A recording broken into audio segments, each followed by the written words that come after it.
સંવત વિક્રમ સંવત 1631 સાલમાં રામનવમીનો દિવસ હતો, ચૈત્ર માસ હતો અને ત્રેતાયુગમાં ભગવાન રામનો જન્મ થયો. ત્યારે જે દેશકાળ ગ્રહ નક્ષત્ર જે બધું ભેગું થયું હતું ત્રેતાયુગ, એ કળિયુગમાં 1631 સાલમાં રામનવમીને દિવસે બધું ભેગું થયું. આ સંયોગ થયો. તુલસી કે અયોધ્યામાં 1631 રામનવમીએ બપોરના 12 વાગે આ ગ્રંથનું પ્રકાશન. ઘણા લોકો આપણે ગુજરાતમાં હતા એના 12 વાગી ગયા છે. 12 વાગ્યા એ મૂળ રામ જન્મના 12 વાગ્યાનો સંકેત છે. એના 12 વાગ્યા એ બહુ સારા શબ્દોમાં કે એનો એનો એનો એનો મધ્યાહન તપે છે. હવે એને 12 વાગ્યા. તો આ ગ્રંથનું પ્રકાશન અયોધ્યામાં થયું. રામચરિત માનસ આ નામ છે. આનું નામ રામાયણ નથી. બધા આપણે રામાયણ કહીએ, તુલસીકૃત રામાયણ બરાબર છે, બધું બરાબર, અંતે રામાયણ જ છે. પણ આ ગ્રંથ જે લઈને આપણે વાતો કરીએ છીએ એનું નામ છે રામચરિત માનસ. રામચરિત માનસ એ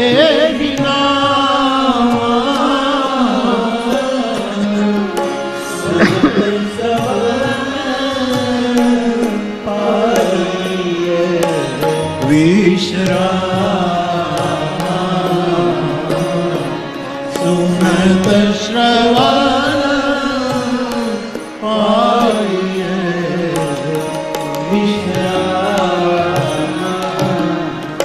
તો આ ગ્રંથનું નામ રામચરિત માનસ રાખ્યું. માનસ એટલે હૃદય, માનસ એટલે માણસનું મન પણ ગણાય.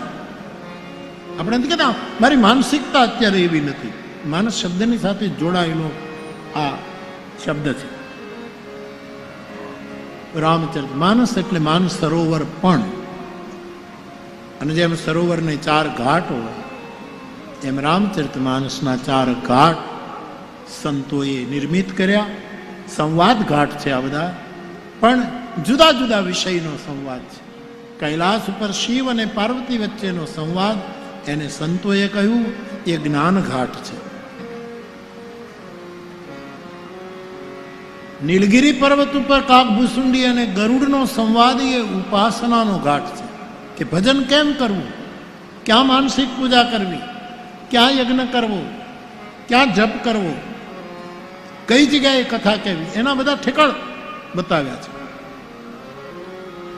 એ ઉપાસના ઘાટ છે. ત્રીજો સંવાદ યાજ્ઞવલ્ક અને ભરદ્વાજજીનો એ પ્રયાગમાં છે. એને કર્મઘાટ સંતોએ બતાવ્યો. એ કર્મનો ઘાટ.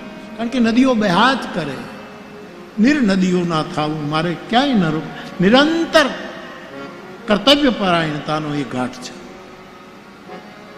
અને ચોથો ઘાટ શરણાગતિ, આશ્રયનો. તુલસી કહે છે હું શરણાગતિના ઘાટ ઉપર બેસી મારા મનને અને સંતોને રામકથા સંભળાવું છું. તો માનસરોવરનું રૂપક આપ્યું. એના 4 બધે સંવાદ જ છે. આમાં ક્યાંય વિવાદ છે જ નહીં. સંવાદ. આ રીતે 4 ઘાટ કર્યા. પોતાના ઘાટથી રામકથાનો આરંભ કરી તુલસીજી આપણને કર્મના ઘાટ ઉપર, મેં વારંવાર કહ્યું છે કે શરણાગતિના ઘાટનો અર્થ એવો ન કરવો કે હવે અમારે કાંઈ કર્મ કરાય જ નહીં. ગીતાને બહુ યાદ રાખો કે કર્મ કર્યા વગર હું ને તમે એક ક્ષણ પણ રહી શકવાના. આ નિયમ છે. ઘણી વખત લોકો શરણાગતિનો ખોટો અર્થ કે અમે તો શરણાગત થઈ ગયા, હવે પરિપૂર્ણ હવાઈ શરણાગતિ હોય તો કાંઈ કરવાની જરૂર નથી. એ બધું જ સાચું, પણ એવી શરણાગતિ આપણે નથી કરી શકતા. વાતો કરી શકાય. એટલે મારે ને તમારે કહ કબીર કછું ઉદ્યમ કીજે, આપણું કર્તવ્ય નિભાવવું પડશે, કરવું પડશે. તો કર્મના ઘાટ ઉપર મને તમને તુલસી લઈ જાય છે. અને ગોસ્વામીજી ભરદ્વાજ ઋષિના આશ્રમની કથા કહેતા મંગલમય ચોપાઈઓનો આલેખ કરે છે. ભરદ્વાજ મુનિ બસગી પ્રયાગ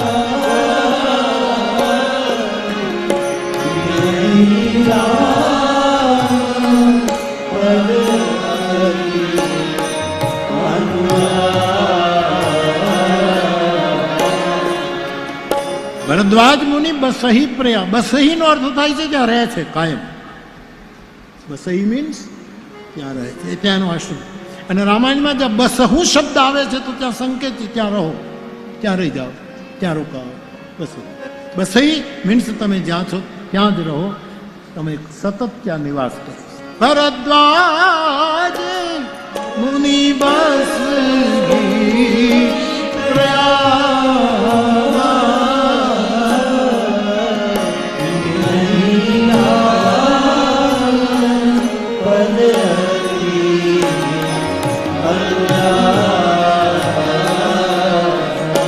બને તો મારા બાપ આપણે બધાએ પ્રયાગમાં રહેવું, કાયમ પ્રયાગમાં. આપણે પ્રયોગોમાં જ રહ્યા, પ્રયાગમાં રહ્યા જ.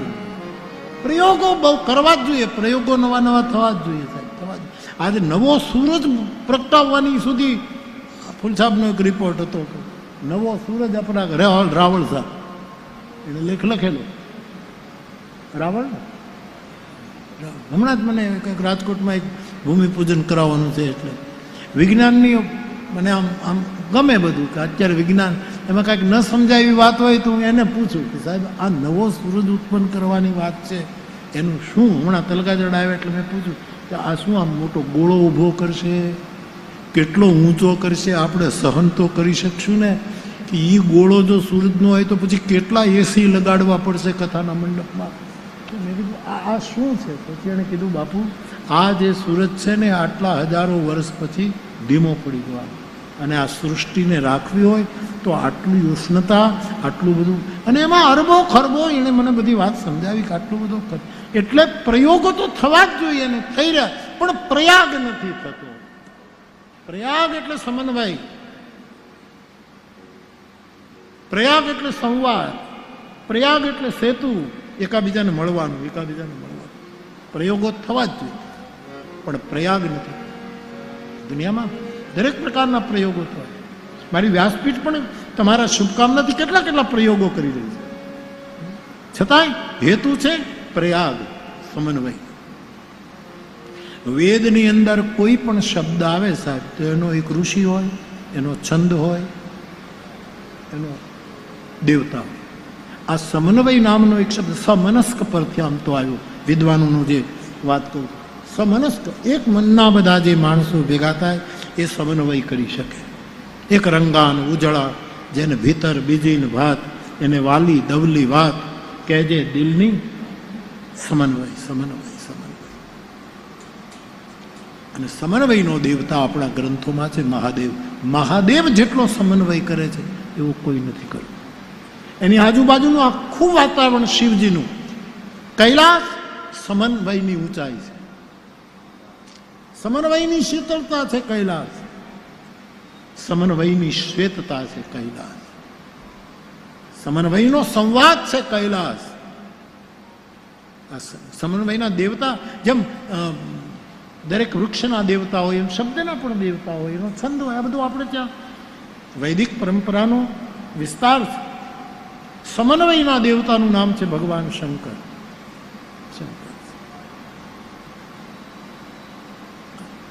અને શંકર પાસે ત્રણ વસ્તુ, શિવજીનું આસન જ આ ત્રણ ઉપર, એની પાસે ત્રણ વસ્તુ બહુ છે. એમાંનું આ એક તો સંવાદ, શિવ સંવાદ કરે છે, વિવાદ નથી કરતા. બીજું શિવ બધાનો સ્વીકાર કરે છે, મોરનો સ્વીકાર કરે, સર્પનો સ્વીકાર કરે, હાવજનો સ્વીકાર કરે, ઉંદરનો સ્વીકાર કરે, ગણેશનો સ્વીકાર કરે, કાર્તિકેયનો સ્વીકાર કરે, બધાનો સ્વીકાર. આ સમન્વય છે. સંવાદ, સ્વીકાર અને સંવેદના. કરુણાવતારમ, કરુણાવતાર. આ સમન્વયના દેવતાનું નામ ભગવાન મહાદેવ છે. તુલસી અથ સમન્વયથી કરે છે, એટલે પહેલા શિવ ચરિત્રથી કથાનો આરંભ કરે, એને સમન્વય. તો પ્રયોગો કરીએ પણ પ્રયાગ થવો જોઈએ. તો ભરદ્વાજજી પ્રયાગમાં વસે છે, જેને રામના ચરણમાં અત્યંત અનુરાગ છે. પોતે તપસ્વી છે, શમદમના ધારક છે, અને પરમાર્થના માર્ગને બહુ જાણે છે.